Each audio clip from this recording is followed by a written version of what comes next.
YCP పాలనలో చక్రం తిప్పి గత ఎన్నికల్లో ఓటమి తర్వాత సైలెంట్ అయిన ఓ మాజీ మంత్రి ఇప్పుడు మళ్లీ క్రియాశీలకంగా మారి తన అంతరంగాన్ని ఆవిష్కరించారు. ఏడాదిగా ఇంటికే పరిమితమైన ఆ నేత ఇటీవల బయటకొచ్చి చేసిన ప్రకటన రాజకీయ వర్గాల్లో చర్చనీయాంశంగా మారింది. ఇక స్టేట్ పాలిటిక్స్కు గుడ్ బై చెప్పే ఆలోచనలో ఉన్నట్లు ఆంతరంగికులతో అన్నారని ప్రచారం జరుగుతోంది.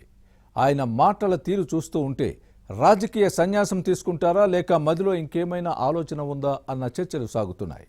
ఇంతకీ ఎవరా నేత, ఏ జిల్లా, రాజకీయ భవిష్యత్తుపై జిల్లా పార్టీలో జరుగుతున్న చర్చ ఏంటి?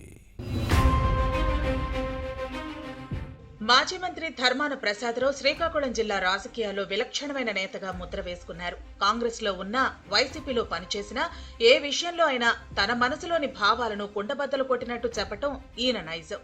గత ఎన్నికల్లో శ్రీకాకుళం అసెంబ్లీ నుంచి వైసీపీ అభ్యర్థిగా ఓడిపోయిన తర్వాత రాజకీయాలకు దూరంగా ఉన్న ఈ నేత ఇటీవల మళ్లీ యాక్టివ్ అయ్యారు.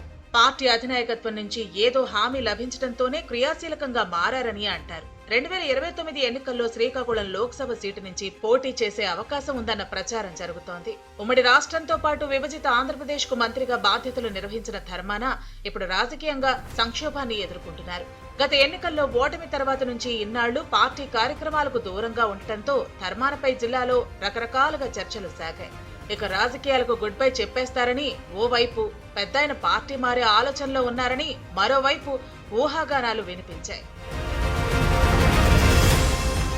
వైసీపీ అధిష్టానం పిలుపునిచ్చిన ఏ కార్యక్రమానికి ధర్మాన హాజరు కాలేదు. తమ గోడు చెప్పుకోవాలనుకున్న అనుచరులను కలవలేదు. ఇదే క్రమంలోనే శ్రీకాకుళం నియోజకవర్గ రాజకీయాలపై పార్టీ హైకమాండ్ సీరియస్ గా దృష్టి పెట్టింది. ధర్మాన అసలు పార్టీలో ఉన్నట్టా లేనట్టా తేల్చుకోవాలని మధ్యవర్తి ద్వారా సమాచారాన్ని పంపించింది. దీంతో ఏదో తేడా జరుగుతోందని గ్రహించిన ధర్మాన ఇటీవల నియోజకవర్గ ప్రజలకు ముఖం చూపించి జిల్లా పొలిటికల్ స్క్రీన్ పై దర్శనమిచ్చారు. ఇక టీడీపీ నిర్వహిస్తున్న సుపరిపాలనలో తొలి అడుగు కార్యక్రమానికి వ్యతిరేకంగా బాబు షూరిటీ మోసం గ్యారంటీ పేరుతో వైసీపీ పోటీ ప్రోగ్రాం చేపట్టింది. దీంతో రోడ్డెక్కిన మాజీ మంత్రి తన మనసులో మాటను కార్యకర్తల ముందు ఆవిష్కరించారు. ఇక స్టేట్ పాలిటిక్స్ కు గుడ్ బై చెప్పేసే ఆలోచనలో ఉన్నానని ధర్మాన స్పష్టం చేశారు. అయితే ఇదే సమయంలో వచ్చే ఎన్నికల్లో లోక్సభకు పోటీ చేయటం లేదా పార్టీ అధికారంలోకి వచ్చిన తర్వాత రాజ్యసభకు వెళ్లే ప్లాన్ లో ఉన్నానని చెప్పటం రాజకీయంగా కలకలం సృష్టించింది. ఈ మాజీ మంత్రి మాటల తీరు చూస్తే ఫ్యాన్ పార్టీ మళ్లీ పవర్ లోకి వస్తుందన్న భ్రమల్లో ఉన్నారన్న కామెంట్స్ వస్తున్నాయి. సిక్కోలు జిల్లా రాజకీయాల్లో ధర్మాన సీనియర్ అయిన వైసీపీ పాలనలో జగన్ జూనియర్లను ప్రోత్సహించడంతో మనస్తాపానికి గురయ్యారు. రాజకీయంగా కొన్ని ఇబ్బందులను ఎదుర్కొన్నారు. అయితే జగన్ జమానా సెకండ్ హాఫ్ లో మంత్రి పదవి ఇవ్వడంతో అయిష్టంగానే పదవీకాలం ముగించారు. ఇక గత ఎన్నికల్లో ఓటమి తర్వాత ఇప్పుడు మళ్లీ తన భవిష్యత్తు ప్రణాళికలను కార్యకర్తల ముందు చెప్పటం కొత్త చర్చకు తావిచ్చింది. అసలు ధర్మాన స్టేట్ పాలిటిక్స్ కు గుడ్ బై చెప్పి లోక్సభ లేదా రాజ్యసభకు వెళ్లాలన్న ఆలోచన వెనక కారణం ఏమై ఉంటుందనే టాక్ పొలిటికల్ సర్కిల్స్ లో నడుస్తోంది.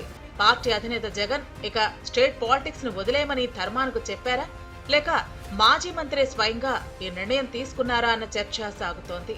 ఈ అంశంపై త్వరలోనే స్పష్టత వస్తుందని భావిస్తున్నారు. మరోవైపు శ్రీకాకుళం టీడీపీ ఎంపీగా ప్రాతినిధ్యం వహిస్తున్న కేంద్ర మంత్రి రామ్మోహన్ నాయుడును ఎదుర్కొనే సరైన నేతలు వైసీపీలో లేరు. దీంతో ధర్మానను 2029 ఎన్నికల్లో శ్రీకాకుళం పార్లమెంటు సీటు నుంచి నిలబెడితే బాగుంటుందన్న భావంలో జగన్ ఉన్నారని సమాచారం. పార్టీ పెద్దల నుంచి ధర్మానకు ఇలాంటి సంకేతాలు అందటంతోనే పాలిటిక్స్ లో మళ్లీ యాక్టివ్ అవుతున్నారని అంటారు. ధర్మాన విషయంలో భవిష్యత్ పరిణామాలను పరిశీలించాలి.